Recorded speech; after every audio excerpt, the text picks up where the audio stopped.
siguro.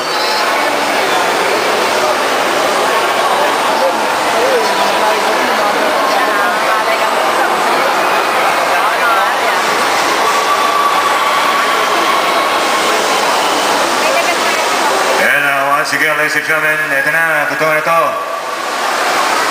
It's the truth, nothing but the truth.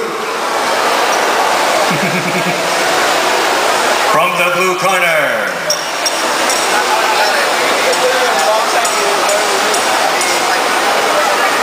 from McLaren Boxing, 5'8", 140 pounds, Michael Dan Rubio.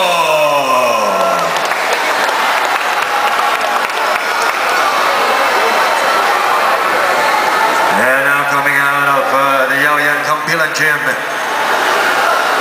5'7", 142 pounds, Red Romero. Ito, Kes, dalawa na to, lumaban na to sa Fearless. So, yes. Talaga may expect tayo ng ano dito, technique, husay, lahat. A lot of agility. Yes, and of course, lots of flexibility from our round girl. Of course. Pag-split yan, si Karen.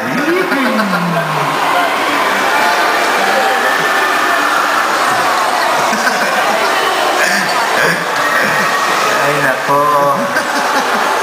Okay, ito na. We're about to start. Check na po ng ating referee Vicente. Big John Vicente. Big John talaga. Nilagyan lang dyan para punitin lang.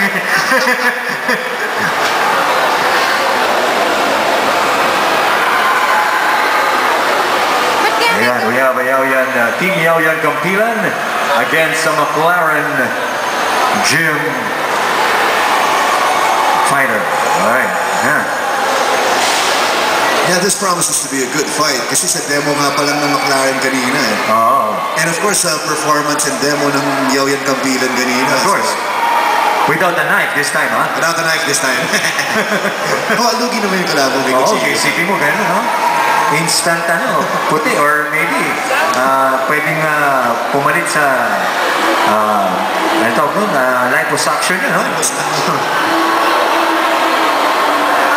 Once again, yung mga nasa ringside, please clear the area para hindi naman tayo masyadong magulo dito. Yan, para hindi, pag merong nangyari, meron tayong space. Here we go! Here we go! Last bout of the evening! Here we go! Ayan. Very aggressive. Simula pa lang. Nice defense. You can see the techniques that both fighters have, no? Finally a takedown. Michael Dan's got a side mount. Grabe, sanay itong dalawa. But Red's going up until. Sanay na sanay. Okay. Sanay yung dalawa to. Yan, anong position yan ngayon? I think naka-semi-north-south sila or side mount. I didn't really see her until si referee Vicente broke it. Siyempre, they might fall off, baka malaglag, ano sabi?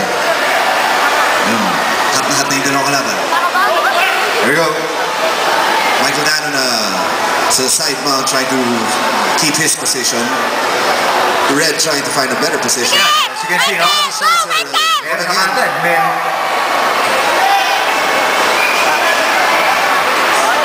2 minutes.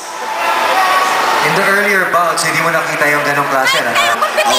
In every position, merong strike na nangyayari. Yes. Okay, now he's got a guard. Yeah, there you go. We see it again. Let's see how effective Red is in the guard. Oh, he's going on another time. We see this scenario a lot, this triangle attempts. Yep. But then again... But Michael Dan's showing a lot of strength. Yes, that's right.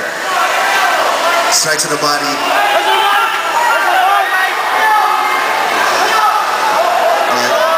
He's got it on a headlock. On a wrestling headlock. Okay, now they're back on their feet. Nice knees. Oh, nice takedown. That's what we've expected, Pure techniques. Give and take. Kala mo na kalamang na yung isa, tapos biglang babaw yung isa. Now that's a fight. Nakakapagod itong mga position na to, Lalo na sa position natin, kaya nakaupo tayo. 1 minute. 1 minute in the first round. Itong dalawang fighters na to, alam mo kagad na professionals. Michael Dan wants to keep that Yan, side mount. ano pwede mo gawin niya sa posisyon na yan? As a side mount, you can actually, you can do a lot of damaging strikes there.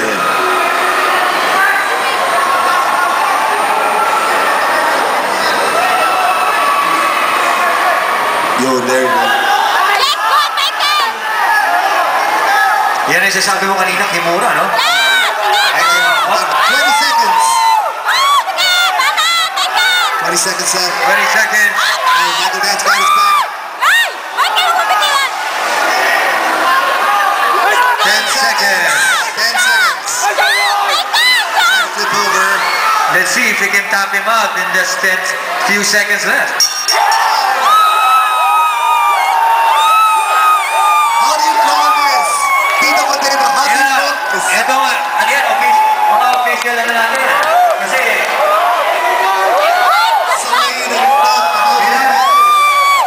pag-usapan yan ng mga committee kung anong decision nila kasi sabay ang pagtap sa paglaman ng bell.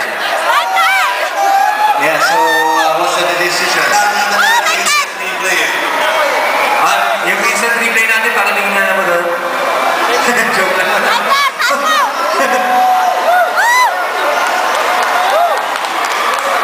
Yun. Saved by the bell. So, decision na ng committee. And the referee, of course. So what's the decision? Sabay. Sabay na talaga.